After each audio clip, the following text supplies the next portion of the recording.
Because this is different. This is a different pace, and this is a different tenure, I guess, of last time. Oh no! It's Sky!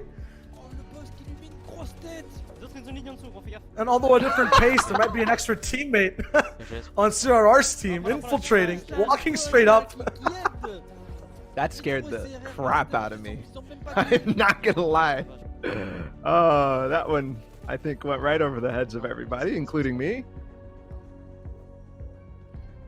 You can't shake down the henchmen to find out where Mitro and CRR are. Remember the lesson. But who knows? Yeah, okay, what's the lesson? In trios, I was getting... No. This is an experience lesson. I was getting made fun of for predicting Stompy, Chink, and Aqua. I was walking down the halls in the production studio. People were high-fiving me, laughing at me. Haha, you're gonna eat a jar of mayo. And this was at game 3, when they were not even in the top 10. And then, what happens? Bing, bing, bop. They change their off-drop spawn. They adjust things. They come back, winners of the region. Dropping down from height. I believe in Mongrel and Benji.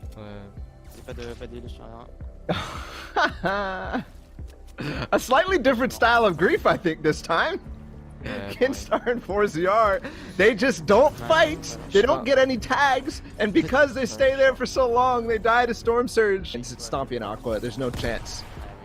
But it also means to me that this might be the first taste of what an uncontested grotto off of Stompy and Aqua looked like, because in warm-ups, the first game, they won really quickly off of 50-50 against Airwalks and Nikov, who aren't here yet again. And because of that, everybody was kind of targeting them. And that continued to be 50-50s. They won the first game and then started griefing the rest of the time. We'll see if they can actually pull something off this time. Who's either a psycho or can get tagged will over peak. A launch pad close by, fall damage, that's not going to help your Storm Surge at all. That was it, though. That was the opportunity. If he had just started, immediately ramped up and started looking for the shots on the launch pad players, he might actually last through this if he can land, pop the flopper quick. There's only one player left, but he's the one who's getting surged, so... Oh my god. I don't think there's a chance here. I think he's going to go... There it is. Yes, 2 people actually fall. And he's alive with 2 floppers left. He can still work his magic. Do I just take one of the floppers? 10 seconds till those magic words are said. And the ones he wants to hear are, I have zone. Not max stretch. Now 3, this decides if he gets a say in the game whatsoever. And it's max stretch.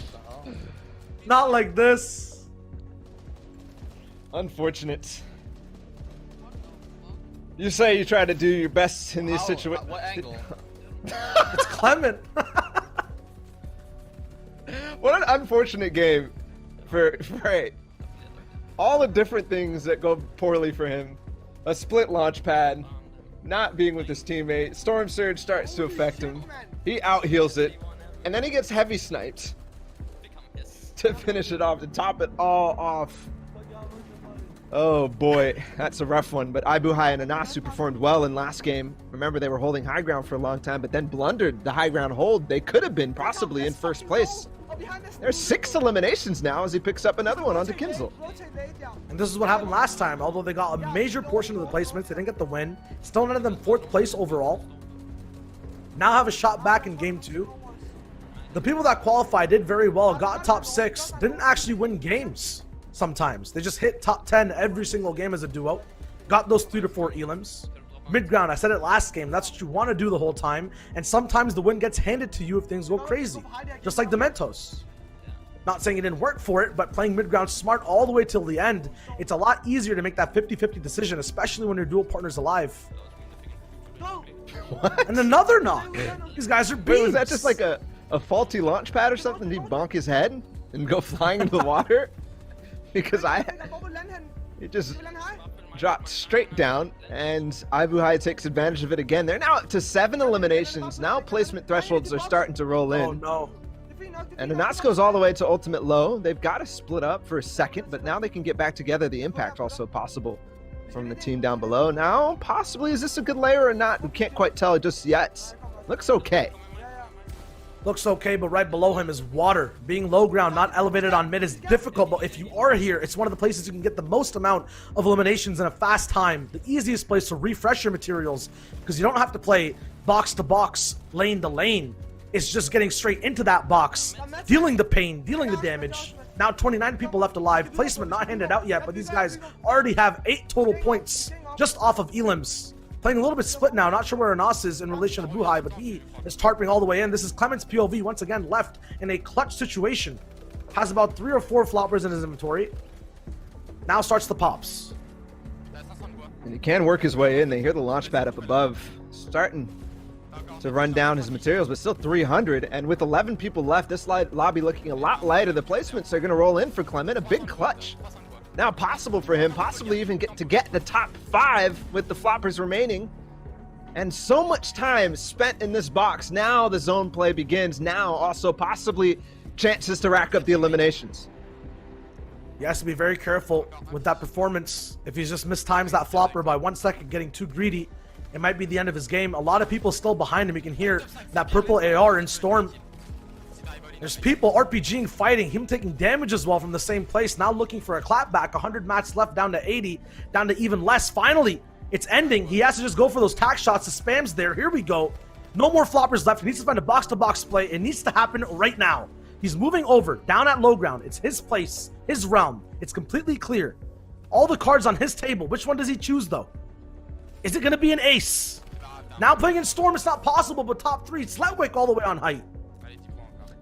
Letwick and Kiriachi with the mythic drum gun that somehow they found themselves with.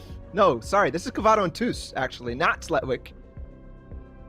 It's Cavado and Tus out of agency. Their win against Wolfies and Lecce twice in a row.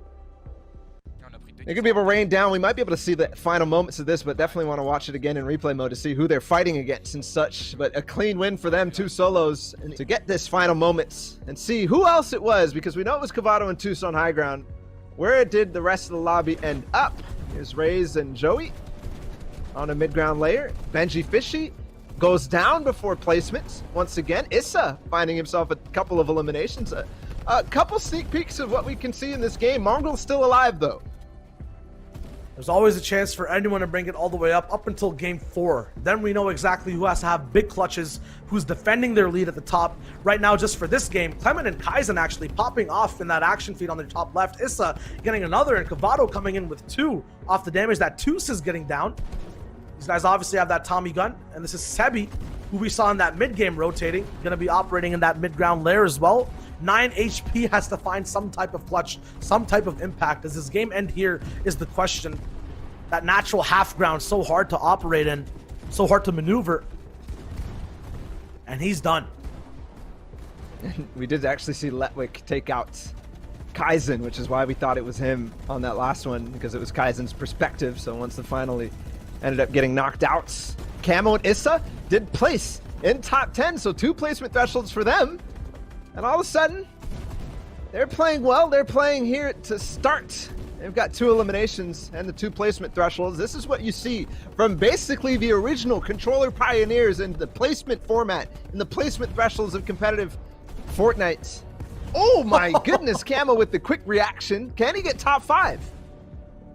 It'll be huge if he can. One person needs to go down right now. Issa actually being left up top. This is kind of the pattern. They protrude a lot of the time. They end up getting split. They go for the pop-off moments. A lot harder to make that happen. Fortunately, though, with that one impact, it's possible. And to go down, it's actually not Camo at all. They end up getting that top 5. Then end up going down very quickly, I think, in 3rd place. Cubics actually putting a lot of work down. And a 16-point game so far by Tus and Cavado. Still both alive. Yeah, but you talk about Kubex still being alive at that stage of the game. They were in 2nd place after game number 1.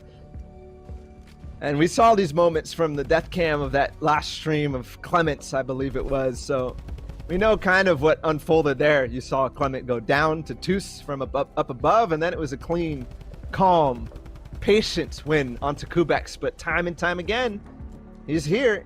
A complete shift in what we saw last weekend from them. A slow start, but a strong finish. This time, a strong start. And they maintain it to have a strong finish as well. Yeah, in this game, very strong hold. Just look at the difference in points. It's not even that big whatsoever for 2nd and 1st. If he gets this Elam, it could be huge too. But 15 points for 2nd, 21 for 1st just in that game. Let's see how that relates, hopping directly to the leaderboards off this replay. We'll see how the top 10 shook up. Right now, the EU final standings as of game 2's ending. Jamside and Dementos, this is the game 1, I think. Nope, there we go. It's updated. Gavado and Toos up top with 28, but Cubix is clutch there in second. Nets them a tie. The tiebreaker lost, obviously. They don't have the win. But Anas and Buhai still played very well in mid-game. Got a lot of pickups. 28 points total. Yeah, but that was all off the backs of 8 eliminations, and they fell in 16th, so slightly before the placement thresholds.